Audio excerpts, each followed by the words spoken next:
President Moon also met with the South Korean business leaders who joined him on this historic trip. Hwang Ho-jun shares with us his remarks from a dinner hosted by the Korean and U.S. Chambers of Commerce. Soon after his arrival, President Moon attended a tea meeting with about 50 Korean business leaders who traveled to Washington, D.C. from Seoul for the occasion of his first summit with President Trump. 여러모로 새 정부의 경제 개혁에 대해서 걱정도 있으실 텐데 결국 요체는 기업하기 좋은 아주 공정하고 투명한 경제 환경을 만들자라는 것입니다. President Moon noted that he had been labeled pro-labor for a long time due to his experience as a human rights attorney. But the president also said he is corporate-friendly, citing his experience as a lawyer who worked closely with big business groups.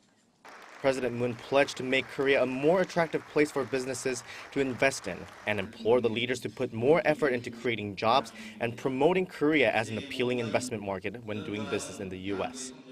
He echoed that message during a dinner meeting jointly hosted by the Chambers of Commerce from both countries. About 250 business leaders from Korea and the U.S. attended the meeting. President Moon gave a speech in which he, again, emphasized the importance of creating jobs, but also stressed that his economic policies are in line with those of President Trump. President Moon also called for an even stronger Seoul-Washington alliance.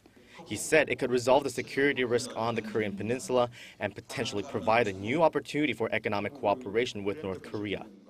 The South Korean leader also expressed hope that economic cooperation between Seoul and Washington would transcend from trade and investments into a strategic economic partnership, and the two countries can pioneer the global market together.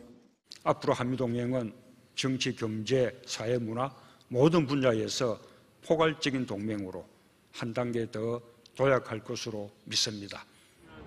The roundtable and dinner jointly hosted by the South Korean and U.S. Chambers of Commerce were more than just symbolic, as President Moon laid out the importance of economic cooperation between the two countries, especially when observers say the issue of revising the Seoul-Washington Free Trade Agreement will likely take place during the summit. Hwang Ho-jun, Arirang News, Washington, D.C.